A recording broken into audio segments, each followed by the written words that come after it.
Get your filthy hands off me! The scream from the black girl Naomi ripped through the cafeteria like shattered glass. For a moment, the entire room became still. Forks hovered in midair. Plastic milk cartons dangled, unopened, between nervous fingers. Even the hum of the soda machine seemed louder, as though the world itself leaned in to listen. Naomi's wrist was trapped in the polished claws of Brittany Monroe, the school's untouchable queen bee.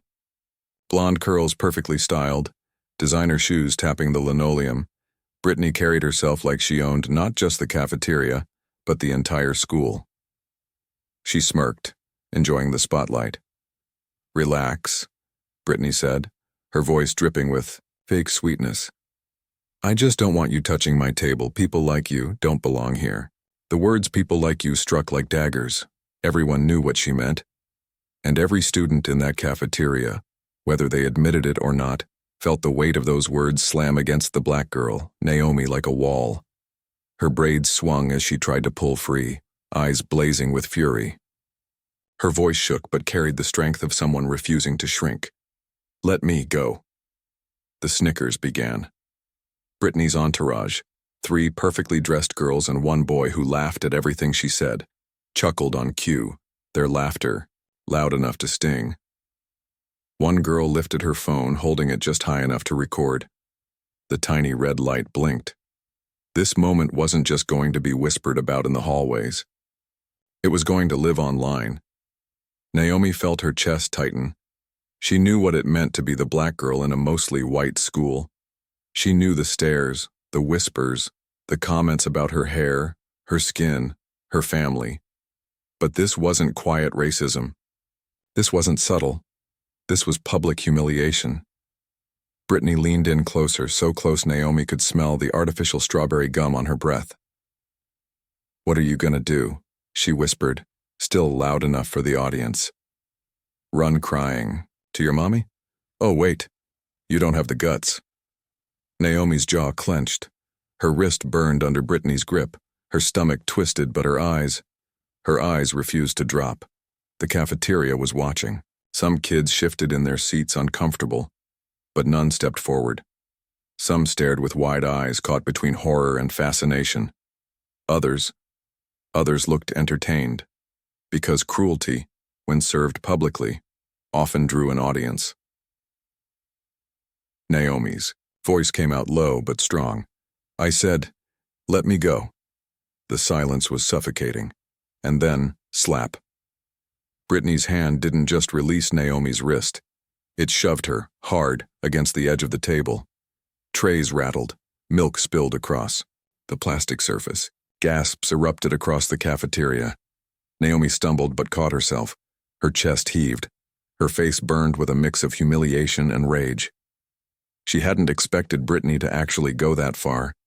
The cafeteria split in reactions. Some kids whispered, "Oh my God," under their breath. Others pulled out their phones. A few simply froze, unsure of whether to intervene or stay silent. And in the middle of it all, Brittany Monroe stood tall, smirk curling wider. She adjusted her skirt like nothing happened. "Oops," she said, voice dripping with mock innocence. "Clumsy black girl. Can't even stand straight." The laughter that followed wasn't loud, but it was sharp. Enough to pierce Naomi's chest like tiny needles. Her fists tightened. Her throat burned. She wanted to scream again. She wanted to fight back. She wanted to do something, anything, to stop feeling so small. But Naomi wasn't just anybody. Naomi was the principal's daughter. And if Brittany thought she could humiliate the black girl Naomi without consequence, she was dead wrong. Backstory: Naomi had never wanted special treatment. Being the principal's daughter meant whispers, rumors, and assumptions. Teachers tiptoed around her. Classmates either avoided her or tried to use her. She'd learned early on to keep her father's identity quiet. But Naomi also knew something else. She knew her father had always told her, "Your dignity is your armor. Never let them strip it away." Her father had worked hard to build his place in this school, a black man leading a predominantly white institution. His very presence was proof of resilience, of battles fought and won. And Naomi, the black girl, carried that same strength still. She was just 16. and 16-year-old hearts bruised easily. The room buzzed again, whispers rolling like waves, phones tilted, capturing every angle. Some kids looked guilty for watching but didn't dare stop. Others smiled, eager for drama. The staff at the far end looked hesitant. Teachers weren't always quick to intervene when Brittany Monroe was involved. After all, her father's money funded much of the school's sports program. Who wanted to get on his bad side? Naomi knew that too. She could see it in their eyes.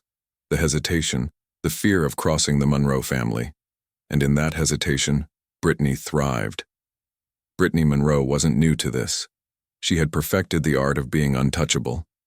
To teachers, she was polite, engaged, the perfect student. To parents, she was respectful, well-spoken. But behind closed doors, in the hallways, at lunch tables, she was cruel. She fed on weakness.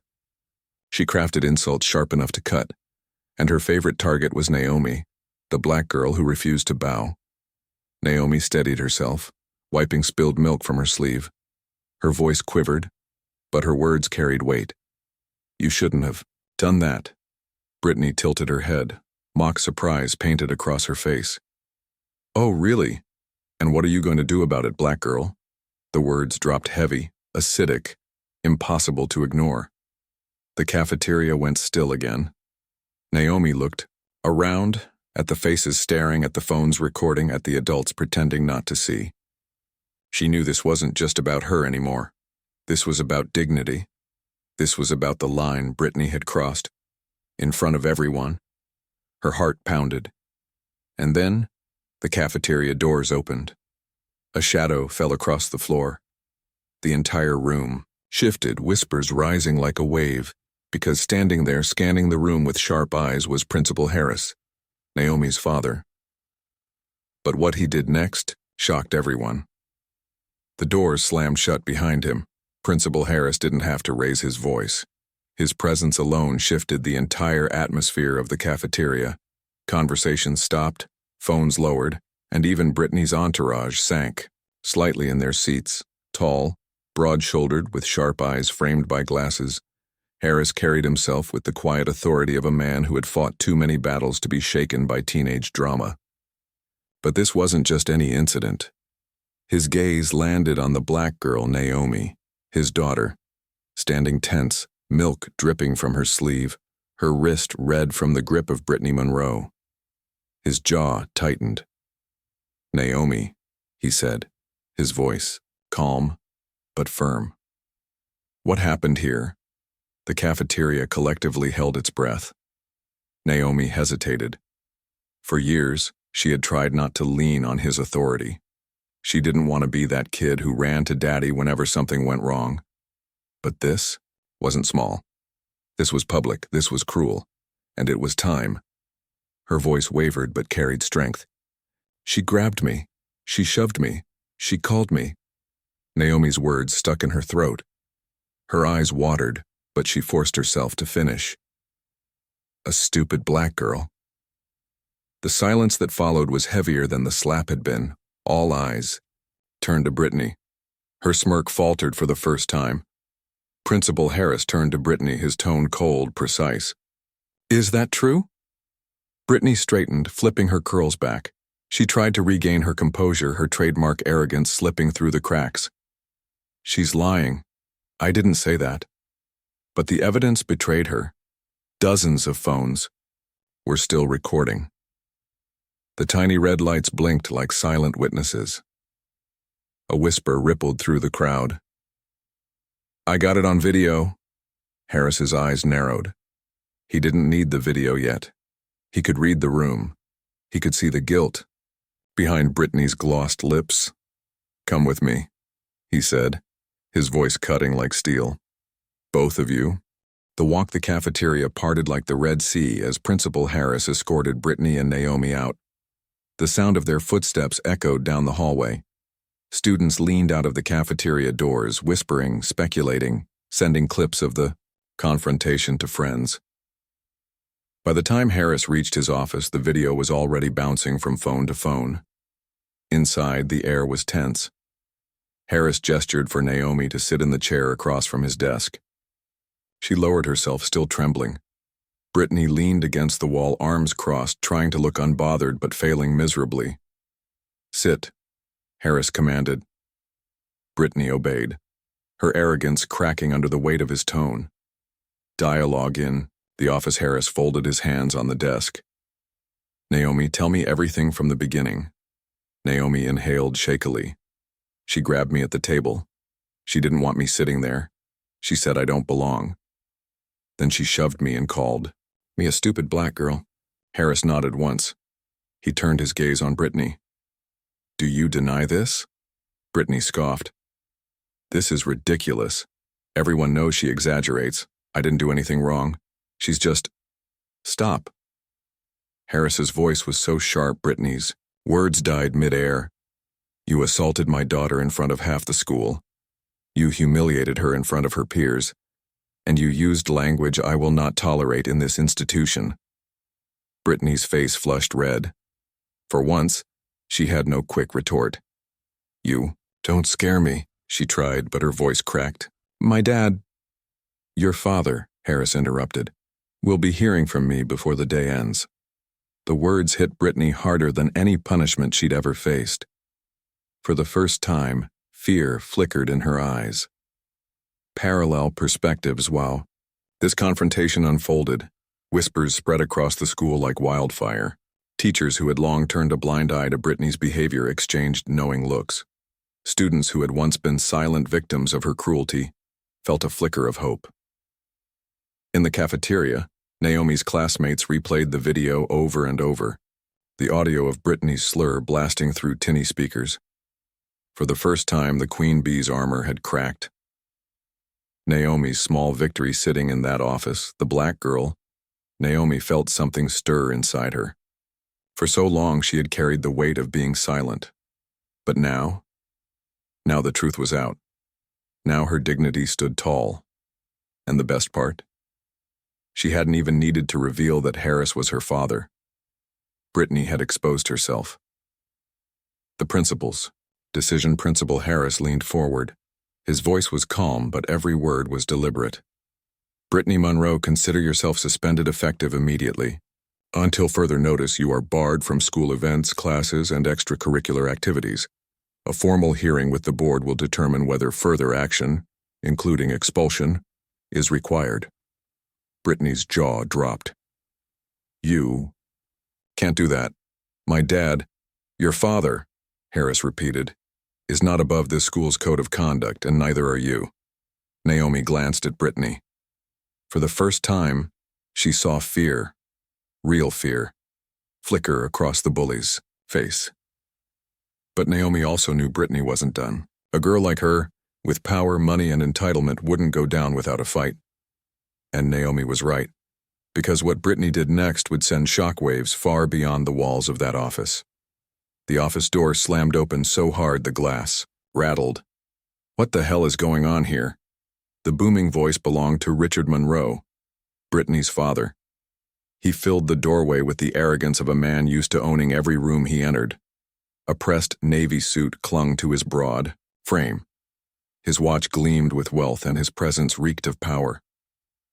Brittany shot up from her chair like a drowning girl spotting a lifeboat. "Daddy!"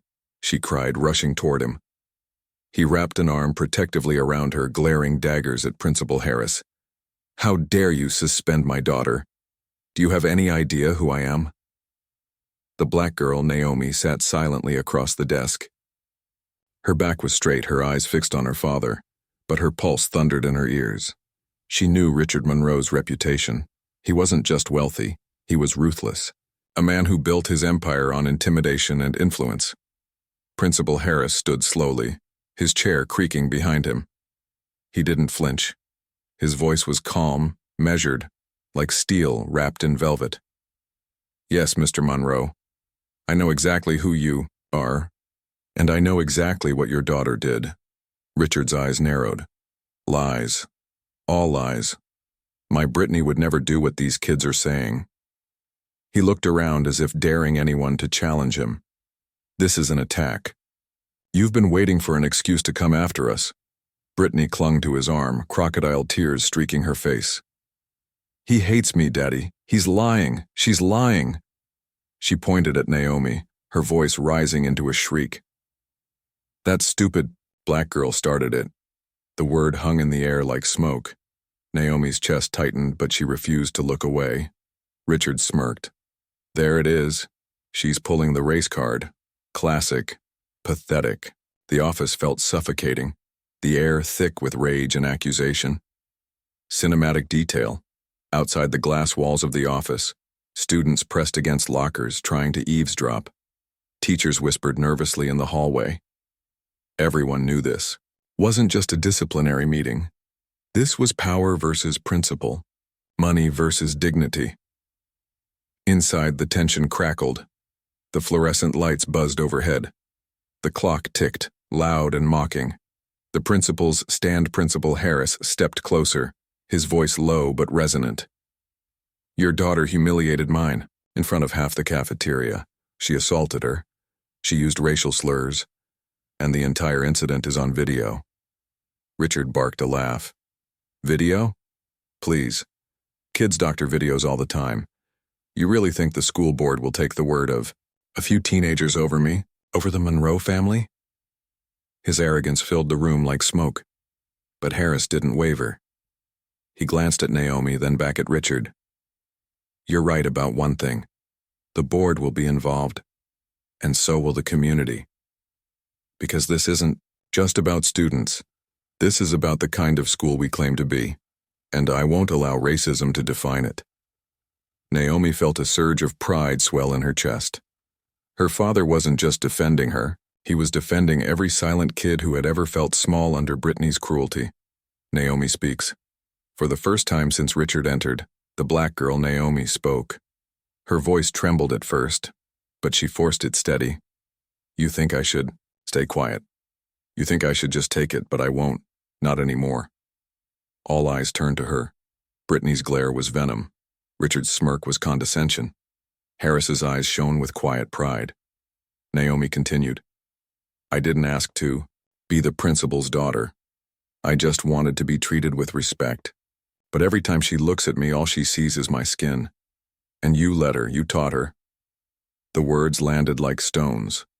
Brittany's face twisted in fury, but Richard's jaw tightened. For the first time, a crack appeared in his composure. "Parallel. Perspective." The staff down the hall, two teachers whispered. "She's right," one murmured.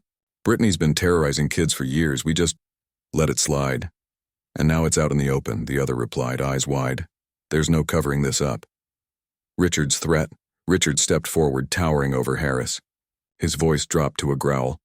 "If you don't retract this suspension, I'll bury you. I'll drag your name through the mud, ruin your career, and make sure you never work in education again." The threat hung heavy, like a blade at Harris's throat. Naomi's stomach knotted.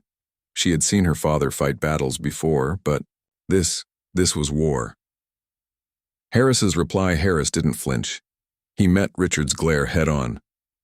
"You can try. But here's the difference between us, Richard. You fight for power. I fight for truth.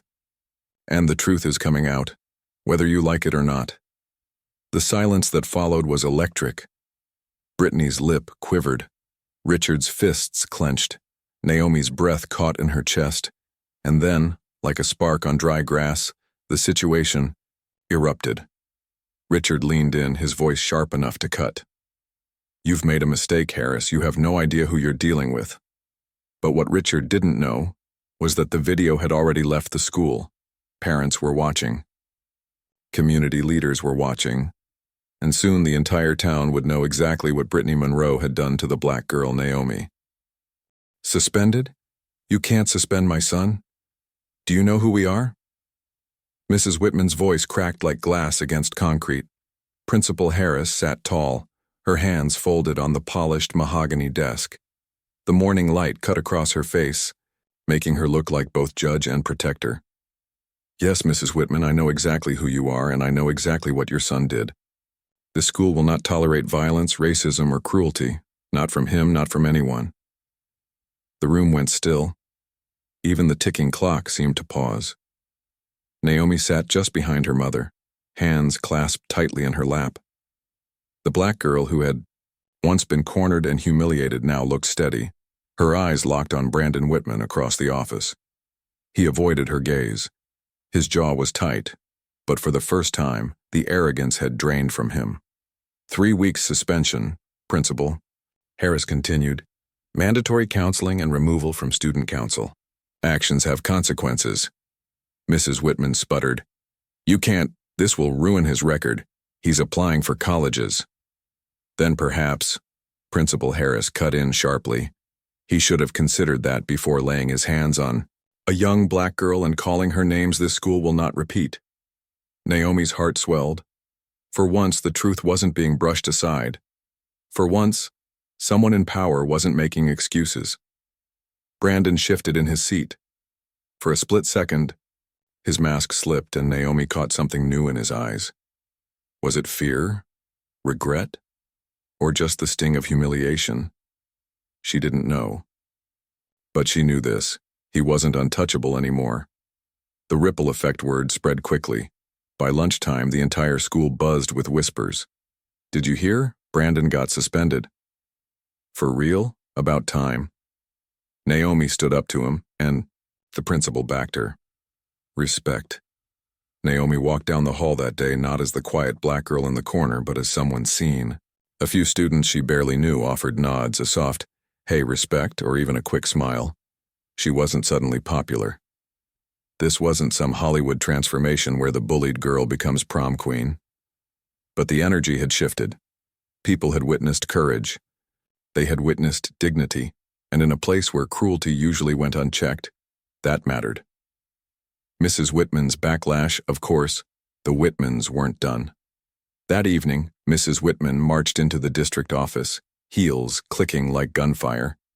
She demanded meetings, threatened lawsuits, ranted about overreactions and political correctness. But this time, the tide was different. Staff members who had quietly endured her family's arrogance stepped forward with stories. Cafeteria worker spoke of Brandon throwing food at her last year. A janitor mentioned the slurs he'd overheard. Teachers finally admitted they had felt intimidated into silence. It was as though Naomi's courage had unlocked theirs. And when the superintendent reviewed the viral cafeteria video, Brandon's hand clutching Naomi's arm, his cruel sneer, as he spat racist words, there was no room left for denial. A private conversation. A week later, Naomi sat under the old oak tree near the soccer field. The autumn air was crisp, the leaves painting the ground in shades of amber and fire. She was sketching quietly in her notebook when she heard footsteps. Looking up, she saw Brandon, alone. For a second, her stomach tightened, but then she remembered. She wasn't the same girl anymore. He stopped a few feet away, shoving his hands in his pockets. Look, He stumbled over the words. For someone who had always been so sure of himself, he looked like a boy unraveling. I messed up. Bad. Naomi closed her notebook calmly. Yes, you did. He looked down, kicking at the dirt. I don't expect you to forgive me, but I wanted to say it. Naomi studied him. His face wasn't arrogant now. It was pale, drawn. She saw the cracks in his armor. Maybe this was real. Maybe it wasn't. But either way, she had something he didn't. Dignity that couldn't be taken.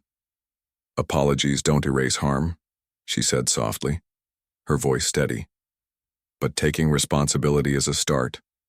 What you do next will prove if you mean it. Brandon nodded, unable to meet her eyes. Then he turned and walked away, shoulders heavy. Naomi exhaled slowly. She didn't feel triumphant. She didn't feel vengeful. She just felt free. The lesson in courage weeks passed. Naomi returned to her normal routines, studying, drawing, listening to her music. But something fundamental had shifted. She carried herself differently now, like a black girl who knew her worth, who had faced hate and stood tall. At the next school assembly, Principal Harris took the stage. Her voice carried through the auditorium, firm yet full of conviction. This community must learn something important, she said. Dignity is not optional, respect is not negotiable, and racism, spoken or unspoken, big or small, will never be tolerated under this roof. The crowd listened in silence. Some students shifted uncomfortably, others nodded. But Naomi knew every word mattered. Her mother wasn't just speaking as a principal. She was speaking as a mother of a black girl named Naomi, who had been bullied, touched and insulted, and who had come out stronger. Final reflection and moral: Naomi's story is not just about one bully, one cafeteria, one moment. It's about every young black girl who has been told she's less. Every child who's been cornered, mocked, or silenced. It's about the power of dignity, of standing tall even when your knees shake. It's about justice not being a fantasy, but something worth demanding. And it's about what happens when silence finally breaks and truth takes its place. So I'll ask you this. What would you have done in Naomi's place? Would you have found the strength to stand tall in the face of cruelty? Because at the end of the day, racism hides in many corners. But courage? Courage is what exposes it to the light. Share this if you believe respect should never be optional.